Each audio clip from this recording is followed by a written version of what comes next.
I will go ahead and get started. I'm Officer Brush from Officer Brush Talks About Stuff, and today I am here with Christopher Lees and Jordan Permy. Hello, how are you doing? I'm doing all right.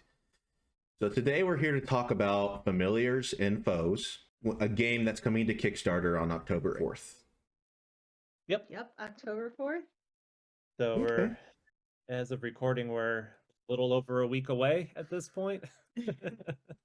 Yes, it is getting closer. It's getting closer. And this is one of y'all's first projects on Kickstarter, right?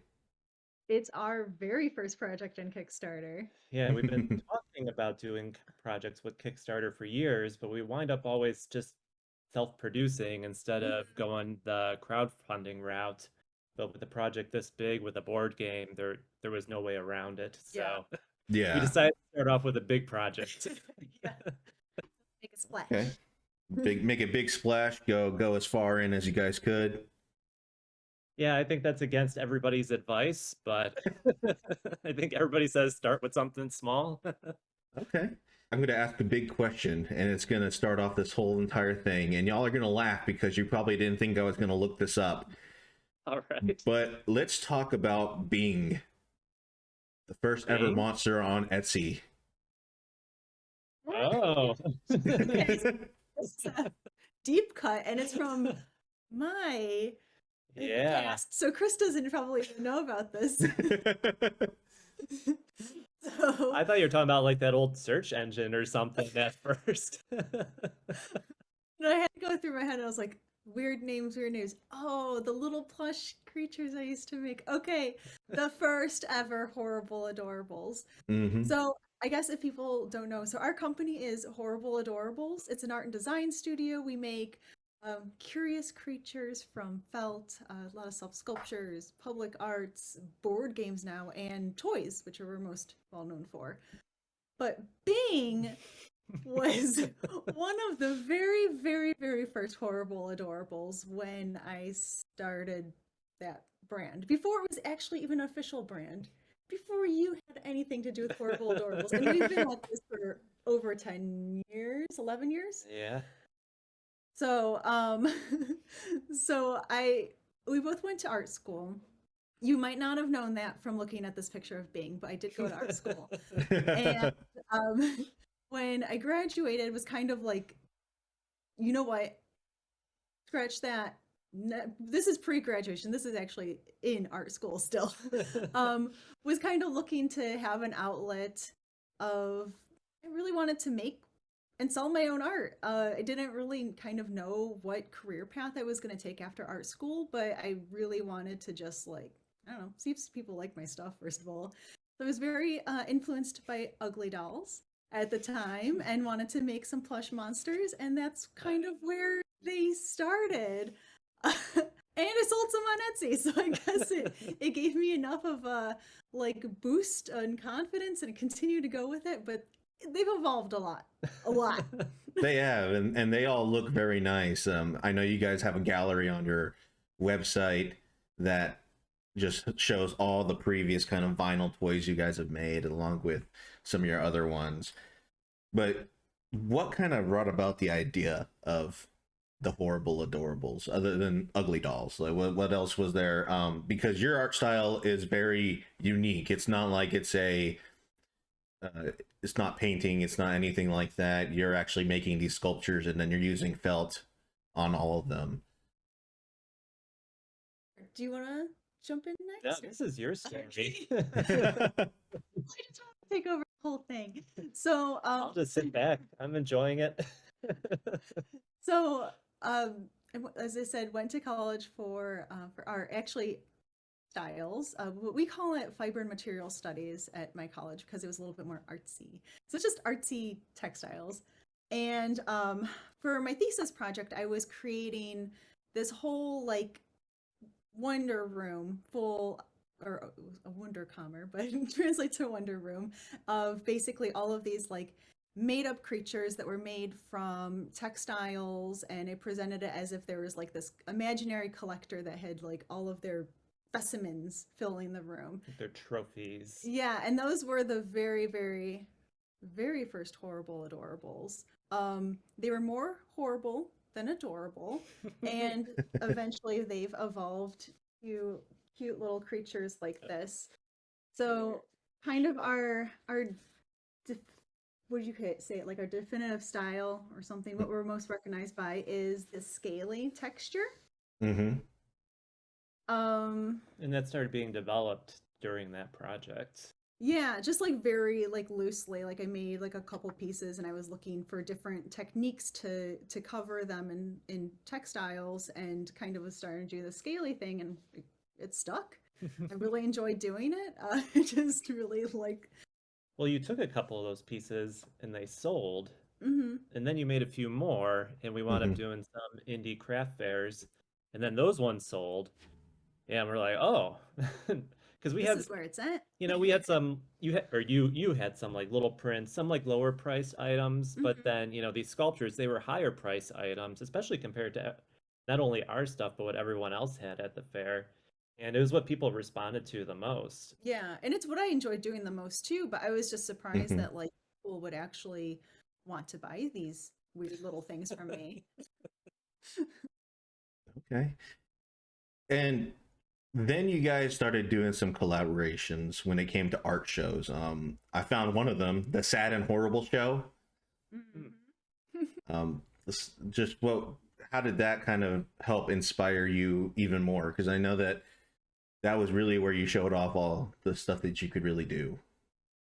Well, why don't you talk maybe about like you joining in Horrible Adorables and how Well, we got to that point? Well, I can talk about the show here first. So yeah, the Sad and Horrible show, that was a more recent show. We did that. It was a It was in 2020. yeah, it was a holiday exhibition, and we partnered with our friend Eric, whose artist name is Sad Salesman. So we're Horrible Adorables. He's Sad Salesman. Mm-hmm. The whole world had fallen apart that year, so we decided what's a more happy theme for 2020 than the sad and horrible show? And all of the art was adorable. Oh yeah, it was Contrary to the name. all super cute. But we have a few different styles of work that we have. So, we were just showing the felt pieces. So that's kind of like our primary original style. But then we started Mm-hmm. getting into the designer toys. Do you want to grab one of those? So we make vinyl toys like this. Okay. So this is where we do the design, and then these are produced at factories in Japan or China or something like that. Mm-hmm. And then we make some of our own toys, like the flocked ones. So this is something more recent we've been doing, is we've been modeling, 3D printing, and then flocking these, and that's all done in-house. So we make these in our home studio. Okay. Uh, so they have a very vintage look to it because of the fuzzy flock texture. And so we've been calling this whole line of toys. I'm sorry, I'm putting it right in front of your face. We're calling this line of toys our fuzzy friends. So yeah, so at that recent show, I think we had like the whole gamut of our styles on exhibition there. It was a great show. I think both of us, both It sold Eric and out. us, almost completely sold out. Yeah. Actually, I think this is the last piece from this show. So Yeah. that's my star example piece. Nice.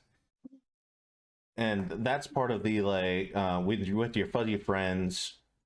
That was also a big influence into pretty much the game Familiars and Foes. I know that one of them is your mascot. How did he become your mascot? Yeah, so this one, it started off with the vinyl one here. Mhm. So this is a vinyl toy. We did this in 2019. This was based off of one of our original felt pieces. And so we adapted it into this style to make a vinyl toy, and we called it the Familiar. So it's he's like the spirit animal for a witch or wizard. It's just a little mischievous, a little magical. Got a little toad in his pouch over there.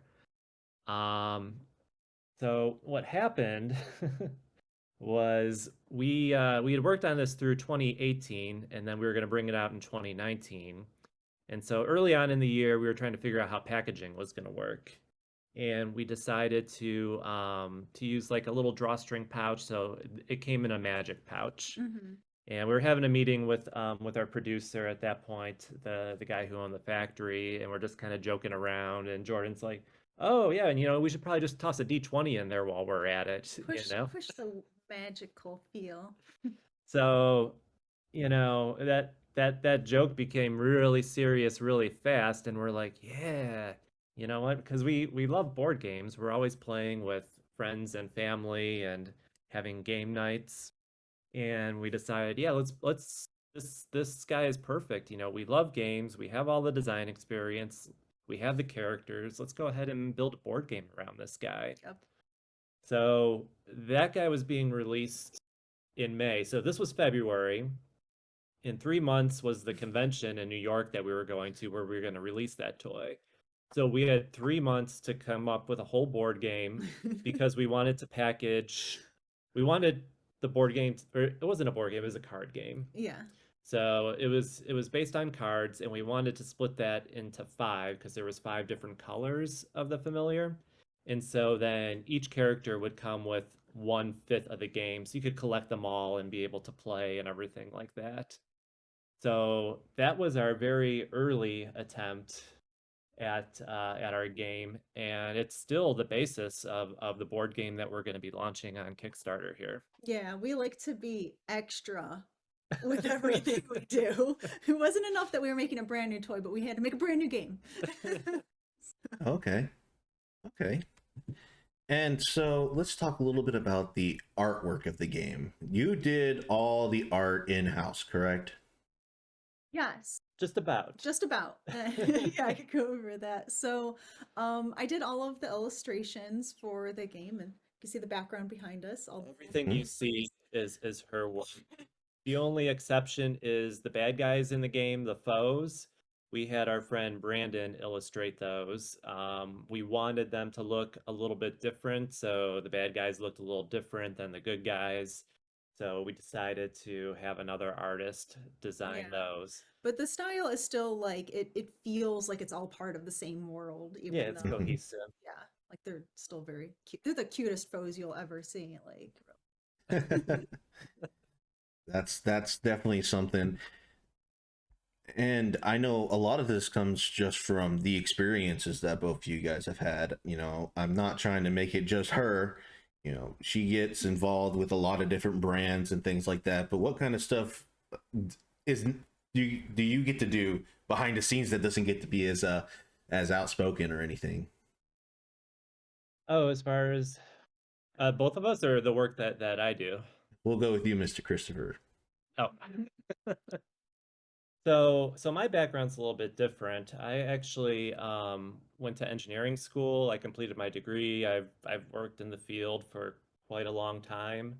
It wasn't until 2016 that we grew the business big enough for me to quit my job and for us to work together full time.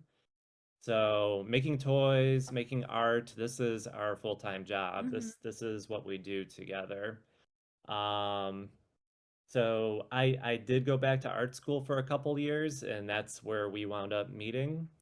So I have kind of a foot in both sides as far as the technical and the aesthetic goes. Mhm.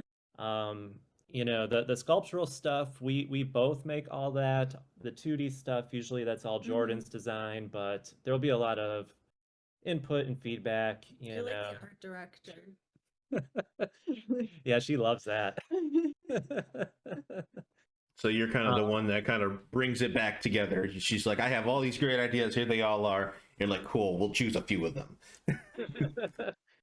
Yeah, We always come up with the ideas together. It's executed in like my style, but I think that we work so well together, Yeah. and everything that we do is just like so like 50-50 that like it feels just like it's our art. Yeah. Yeah, I mean, like there's some parts like Jordan executes the 2D stuff, the illustrations. I do all the 3D modeling and stuff like that. Oh yeah. But yeah, I mean, we go back and forth with so much else that everything is just shared. And when it comes to the game, like the mechanics of it, the stories, everything like that, like that's all Chris. Like I enjoy playing games and giving my 2 cents, but like it's I would not be able to develop a game on my own, that's for sure. Like No, but we've really done it together. yes. We Okay. have. And so, speaking of the game, let's kind of get to the general story. What is the kind of the gist? What's the player trying to achieve in the game? So the idea behind our game is that you are one of 5 adorable spellcasting creatures. You're going to be working together with your fellow familiars collaboratively to defeat a horde of evil foes. So there's these evil foes, and they've kidnapped your witches and wizards, and they wanted to snuff out the good magic of the kingdom, and it's up to you to rescue them. So the game is played in 4 waves. Every wave, you'll be defeating a bad guy or multiple bad guys, rescuing a witch and wizard. And if you make it to the end of the game and at least one familiar still standing, then you win the game. There you Okay. go. So it's kind of like a little bit of a boss rush, but it still has elements of a role-playing game with its turn base, correct? Yeah. Mm-hmm. Yes. Yeah, it's a fully cooperative game, so you're working together, you know, all the information is public. Honestly, you're not going to win unless you do work together. Mhm. So each familiar, they each have their own little special abilities. One is a healer, you know, one is a stronger wizard.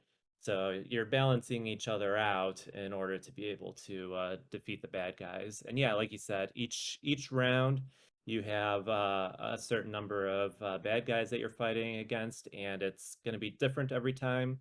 You're not going to use them all every time you play, so you're going to get variability, you know, from one game to the next.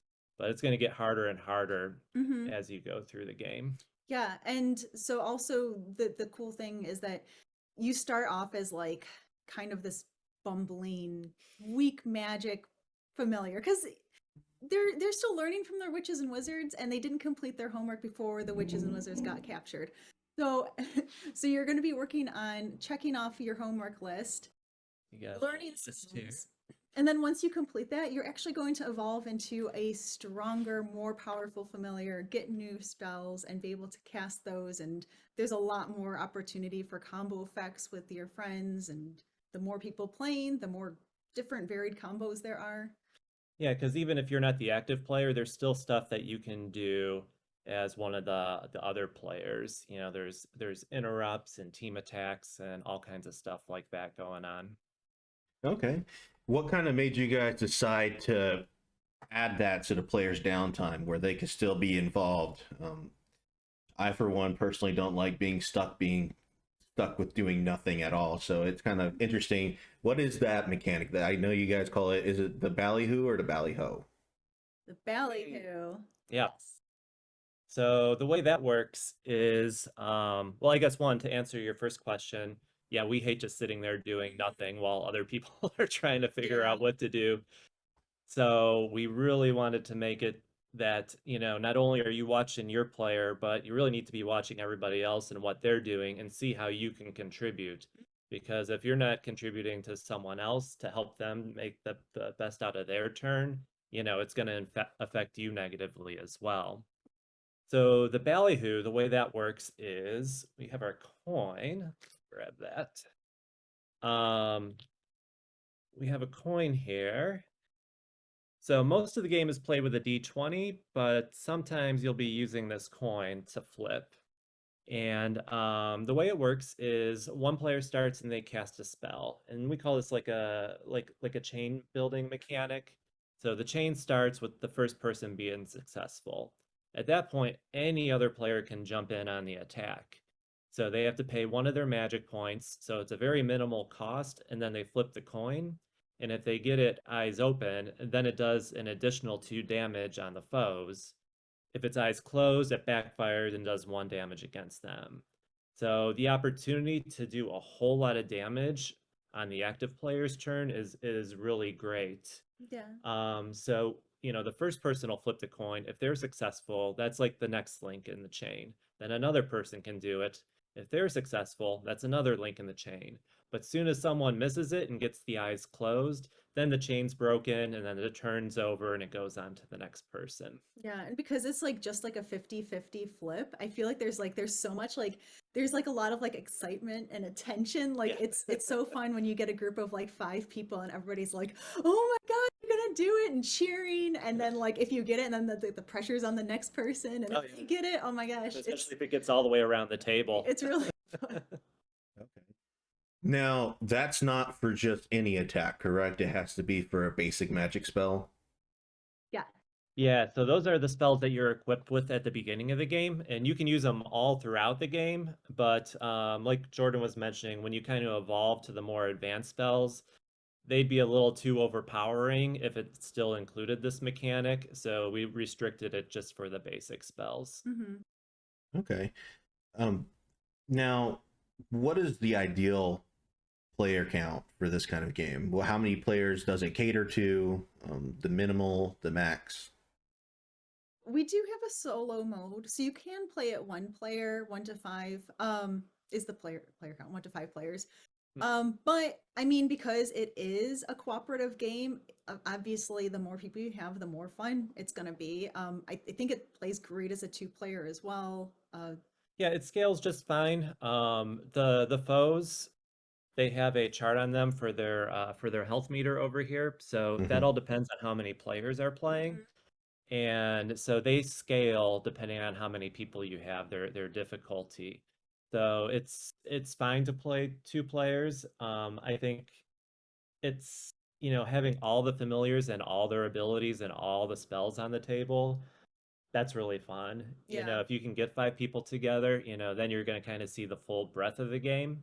But I mean, it's still plenty of fun with two Yeah. people as well. We also have 3 different modes of difficulty. So it's like if you have people in that are playing the game that are like more advanced gamers, and or it's there's a lot of different I guess flexibility in gameplay depending on what kind of Yeah, if game that you're you want to have.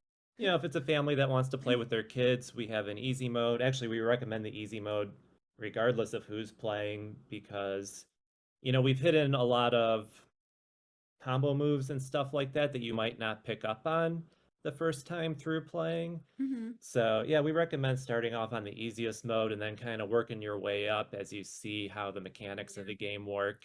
And then, things become apparent like, oh, I can pair this with that and the other thing. And that's going to do, ton of damage all at Yeah. once to the bad guys. Surprisingly, a lot of strategy for it being not surprisingly. Seriously. Listen, I meant for a lot of it's just dice rolling, coin flipping, but there's a lot of strategy, and I think that that's maybe not seen in a lot of other just dice rolling game, which is why I'm trying to say surprisingly not. And each of the main characters and the enemies, they're all element based, correct? Mhm. Yeah. So, Yes. Oh, I'm sorry. oh, I just love naming off the Go ahead. elements. So we have air, fire, water, earth, and ether. Them all And together. The elements come into play. You as the familiar, you do get an advantage. So each familiar has a particular other element that they're strong against. So for example, the fire one, they're strong against air. So if an air foe comes up, it unlocks some extra spells that they can use against them, so they're a little bit more powerful against them. Okay. And how does player order work? Is it always going to be the same player starts off every single battle, or how does that work? I'll just lower the screen here so that maybe you can see Excellent. our turn tracker. Yeah. So the game comes with these little pogs. It has the familiar on one side and a ghost, and just in case you die, but you could always be revived back in our game. Okay. And depending on how many players are playing, you would just put down the pogs there. Yeah, so for a 2-player game, you put it like this. And so the or for 3 players. So then you'd have the ether, the earth, and then the fire familiar. And then at the end of each round is the foes. Okay. So you just designate someone to roll for the foes, and then they have a chart on their card as well. And so when they attack all the familiars at once. And then turn order, it goes clockwise, but it just keeps going. So even when you defeat all the foes from one round, if you don't time it properly, you could start the next round getting hit immediately by the foes from the next round once they appear. Yeah, and if Okay. someone is, a ghost, they would just get skipped over until Yeah. they're brought back to life. Okay. Okay. So that's another part of the strategy, is that you have to make sure that you're not setting yourself up for failure as you're playing. Right, because you could have one bad guy left and he's almost dead, and if someone finishes him off, then you could get smacked with 3 bad guys on the next wave. Okay. And so looking at that board, is that what the backers are going to get on the project? So as far as it being, it's going to be very similar. So this is a prototype. There are going to be, there already has been very slight design changes. Mhm. But as far as it being like a fabric, Yeah, beautifully printed board, we are doing fabric. We're trying to go for that tarot-esque feel. Mhm. Yeah, this is a fleece board that we have printed here. We are going to have it as a cotton or like a cotton synthetic Mhm. blend type board. But this we're looking at as having this as a stretch goal to get to the nicer fleece board. Okay. All right. And so what is the yellow trackers in the middle? I see that that's where you put your foes, but how does that work? Yeah. Oh yeah, so you have the areas over here. So there's a possibility of 3 foes to be fighting at once. So you bring them out, and then you have the chart showing what their health points are at. So for example, with this one, at 3 players, his health points start at 17. So you'd put the little marker on the 17 there, and then that's what you use to track their health points. And then once they get to 0, the foe's been defeated and they have a reward. So that goes to the player who delivered the finishing blow. So you Okay. get a little bonus interrupt reward out of it. Okay. And so the player tracker is a frog, correct? Because you said that's what the familiars are always carrying around. Yes, it's the familiar's familiar. Yeah, they love little frogs. That they're their favorite. So each one has their own individual frog that they carry around with them. Yeah, and that's represented on the character art that's on the character mats. Yeah. So this here Okay. is a 3D print that we did in-house, but the game will come with a vinyl toy. So similar to the designer toys that we make, this will be a nice little vinyl turn tracker that'll hop from player to player. Okay. And so let's talk a little bit about the covens, because rescuing the witches and wizards is important because it adds extra stuff, correct? Yes. So there are 5 different witches and wizards, and they each one corresponds to one of the familiars. So when you rescue them, they're actually going to add another spell to your arsenal, and the only person that gets to use that spell turn after turn will be the familiar that it belongs to. So if that person is not in play, the witch and wizard just gives you a one-time spell, and then they go away. But you're going to be rescuing them all throughout the game. So your witch or wizard is always going to pop up. You're always going to get that extra spell. But they are randomly dealt throughout all 4 waves. So when that's going to happen is really up to the luck of the draw, which adds to the strategy as well. Okay. Yeah. All right. So what is I know that the project launches in about a week, but what's the price going to be for a basic pledge? What comes with the basic pledge? So the basic pledge is going to be $50. So it's going to include the game, all the components. I think we've shown most of them here. Mhm. Mhm. And then that'll also include any stretch goals that are unlocked. Okay. And then we're looking at having a deluxe version as well, where in addition to the little pogs, we'll actually have resin minifigures, and so you'll have those toys that can be used with the game as your player. Okay. And are there any other kind of add-ons or things that they're going to be able to also pledge for?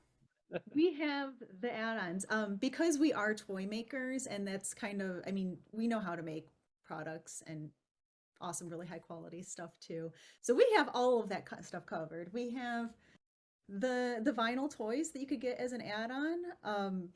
We'll have a few of each style. This one here, the green one, we had actually purposely held back. So I believe there will be about 100 of these ones available and a few of the other Yeah, colors available. super limited quantities of these. We've released these over the past couple years, so just, you know, get on there first so you can get Pity Paw, because there's not many of her left. We're also going to be having our fuzzy friends, and we will have all colors of these guys. Okay. They're just cute little sized down versions. Yep. Mm-hmm. We are going to have some soft sculptures of like our Similar to those, but Yeah. they'll be the familiars. We've done a couple of these before, so they're going to be the supersized versions. These ones are going to be 10.5 inches tall. There's going to be hand embroidery on the capes and hats and everything like that. Yeah. Super familiar fans. They're awesome looking. I love And them. those ones in particular are going to be handmade, correct? Yes. Yeah, those are handmade, and like I said, these are all done in house as well.